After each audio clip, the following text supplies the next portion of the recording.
Hi guys, and thank you for joining me. It's another Tuesday. It's another rainy and wet Tuesday here in the southwest, the 19th of December, getting nearer Christmas and the holiday season. And firstly, thanks for all the great feedback. I mentioned this album in my last clip, which is Peter Gabriel I.O., the new album. I went for the bright side mixes. You can also go for the dark side. And now I think there's also an Atmos mix as well. You can get it in everything, probably 8-track as well. But people have been saying, thank you for telling me. I didn't know it was out. I'm a fan, I've checked it, I like it and all that. Oh, you can see my Christmas tree, look, in Peter's face there. So my pleasure. I'm a Peter Gabriel fan. And one of my mates wrote and said, didn't you play with him? I did, but unfortunately the stuff that we did was over a 1 or 2 day period, and it was for his own use. I don't think he'll ever see the light of day, which is a shame. But people say you shouldn't meet your heroes, but he was brilliant. He was fantastic with us, very respectful, and looked after us all day, and was keen to hear what we had to say about the music we were recording, and it wasn't all about him. He wanted to hear what we had to say. And there was this really good memory. I've got this great memory, first of bumping into him at the studio, not knowing the session was with him, to be honest. I was booked to do it, but I didn't know it was with Peter.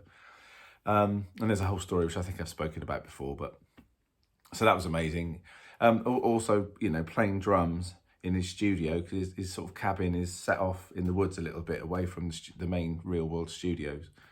Not far, it's about a 2-minute walk, but and so playing in there, looking up and seeing Peter in a vocal booth singing, and I've got my headphones on and I'm playing drums, and instead of hearing his voice in the car or at home, or when you're out shopping, maybe in a shop or in a pub, something comes on, it's Sledgehammer or whatever.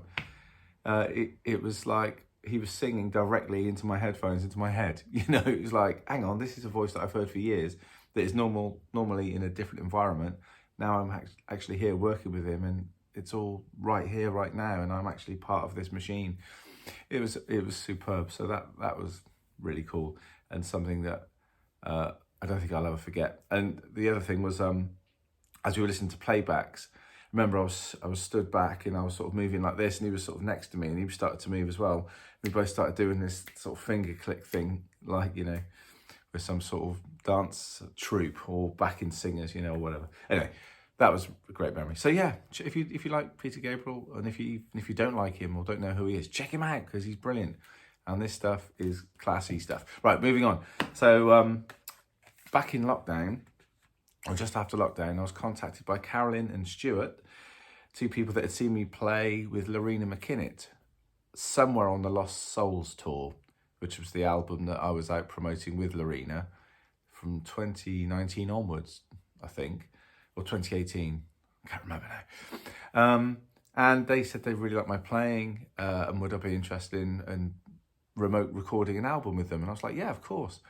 And lockdown was tough for me. It was difficult times. And they sent me the material, and I just really got into the material. I got lost in that project, which was brilliant. I really liked what they were doing. When I talk about these things, I like to think music is genreless in a way. You just kind of learn different styles, understand them, learn some technique as well, and then you just put that wherever you need to, where it's needed in the music. But so when I say it's a certain thing, or have to say it's a certain thing, I find it a bit difficult because I don't really want to. But it was reviewed in Prog Rock magazine. My friend Jerry kindly sent me the article, the little write-up, the review, which if I've still got it, I'll put up about now on the clip. And it got a good review, and it's a great record. And I guess, as I say, if you had to sort of a prog rock, Celtic, bit folky, bit Kate Bush, it's just brilliant. Anyway, forget all that, just go and stream it. It's called Storm Deva. There's the cover, which I think is brilliant, very, very cool. The back here, we've got the 2 folks that are the main writers. We've got Carolyn and Stuart, who are lovely people. We used to Zoom call about the material, spent a lot of time talking about, the mood of the music and what needed to happen. So yeah, there's lots of, for me, drumming wise, there's lots of different time changes, and I guess prog rock. You know, I could get out my prog rock chops, and there's a lot of classical sections, you know, in a way where things would come down in tempo quite a lot and then go back up. So hard to put onto the grid. So there's a lot of things to learn, but it was on the grid, obviously. But there was a lot of kind of accelerando and stuff, and then decelerando, whatever. Sorry if I've got those terms wrong. Which was great.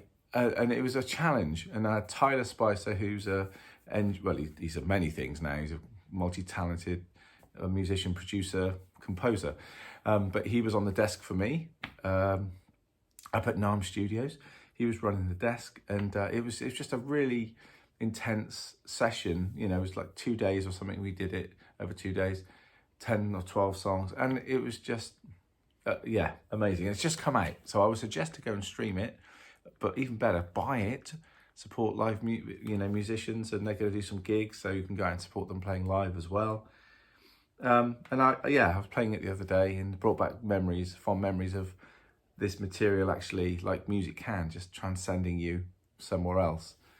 And all my attention was focused on those parts, and they were quite challenging parts. And hearing them now in the Plain Light of Day, you know, actually as the product is just like, wow, amazing. Because there must have been a couple of years where or at least a year where we hadn't been in touch. And in a way, I kind of not forgotten, but it was kind of like, it was another project that I'd done. Then all of a sudden, here it is, you know, it's like, yes, brilliant. So if you like your music, your prog rock music, and music that sort of transforms you into a different headspace and takes you out of yourself, and it's got a great narrative, and you know, yeah, I think you'll dig it. I think you really will. So Storm Deva. So there's that's going on. Also, I posted a video last week on my YouTube Shorts, and it was a pad video where I put something that I called it New Vocabulary or something.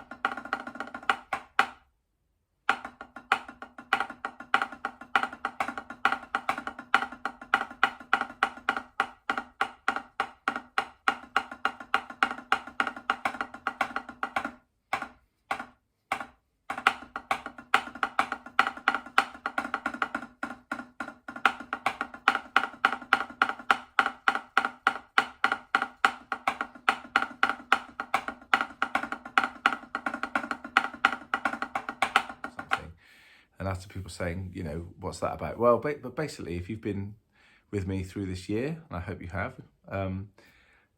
you'll see me doing these sort of Sunday drum rambles and my pad work and stuff.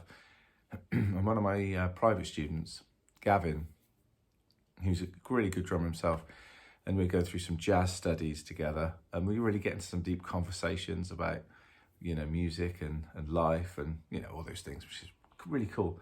And he's really helped me sort of try and bring some of the ideas, a bit like I did at the masterclass the other week, and really just pushing them forward instead of just mentioning little tidbits in lessons about stuff, actually taking these things and saying, right, presenting it as a body of work. And these drumming rambles over this year, which maybe 2 years now, I can't remember, and all those clips were kind of me in your time as you're watching, warts and all, clips of me playing things that I was feeling at that time, working on phrases, and the idea was to, in a year's time, to sit down and go through them all and see what I did like about it, what I didn't. Was it emoting enough? Was how I felt at that time really coming through in my playing? That was the challenge. Can I do that on a drum kit? Is that possible? Not just to sound like a drum solo all the time, but, you know, am I making people sort of go, ooh, hang on a minute, ooh, you know, is there some other process here apart from just going, this guy's playing a drum solo? Is it grooving? Is there repetition is there melody? Is there some sort of form within the solo? All those things. So when I've been poorly over the last week or so, and it just seems to be endlessly going on, whether it be sneezing or the chest bit or whatever, I sat down playing with a little button pad, which actually happens to be here. This brilliant, Bill Sanders button pad, which I talked about the other day, and just sat on my lap playing that. The challenge of not hitting the sticks is one thing, but just working as well, quietly and very slowly, on just some new phrasing. So basically, that's what this new vocab thing was about. I found that I was sort of finding stickings within stickings that, for me, and it's a very personal thing, I hadn't really thought about before, like doubling up single hits when you're just playing 8th note triplets or 16th notes, just by doubling up the stroke, how that changes it. How it changes how this sounds. And then if you do that on every right hand note and then take the left hand away, what does that leave us with? When you bring the left hand back in and you take away the right hand and you bounce those left, what does that leave you with? On all the E's and the R's, wow, what could I do with this? And I thought about what that does if you do it on the ride and get some of those bounces happening on the ride with some paradiddles and things. And I suddenly found this material that I've been playing since I was 9. Well, maybe not all of it, but certain rudiments I've been playing certainly for a long time. All of a sudden we're getting a new lease of life with these doubles, or if I 3 bounces on one of those hits, and all of a sudden it just becomes something different. So that video is a very small, it's not even a minute clip, but it shows the pathway that I'm sort of heading with this, and it was quite exciting. It was quite a revelation. And I've been playing I'm 53 now, and I started when I was 9. So you do the math, as they say. I'm an old fart, basically. So Rubik's Cube. So, getting into that stuff and actually feeling that I'm still being creative, and I've got this new vocabulary starting to form and try and raise itself up over my other stuff that I play normally, which is still good. I'm not going to get rid of any of it, but just trying to find it. It's been this sort of pathway that I've been trying to carve, and you guys have been with me, and some of the new people as well, if they check out some of the old clips. And I'm very grateful, as I always say, of the new subscribers and the comments and people liking the video, so thank you, and sharing them. That's great. But it could be like, Gavin made me think this is something that we all could maybe look at, how we play, recording it. So all these clips are like me actually doing like those little segments of all what goes on in my head, rather than a YouTube site full of me just playing, drum covers or just endless drum solos or teaching stuff. My kind of channel was always about, these are ideas, you might want to give them a go, see what you think. I'm not just going to sit down and teach necessarily. I mean, I do that privately. And hopefully the 1,013 subscribers I've got are digging it and they understand that. And that's good. But I would really hope that people would try and take this idea of finding new stuff within the old stuff and running with it, because I found it to be just incredibly hopeful, if that makes sense. Not that I find my music and playing never hopeful or positive, but it's like, well, I'm just doing my thing, and then all of a sudden these new ideas come in. It's like, right, my new thing is now going into this direction. I feel like I'm really moving forward, a real sea change. So let's see what happens over the next year with that, when I take it to the drum set and take it a bit further. I'm talking of the drum set, I have to do some remotes this week, which reminds me, some people have written to me about doing tracks, and I've got back, but they haven't got back to me. As I say, that's cool, but if you want me to do stuff, I can do it.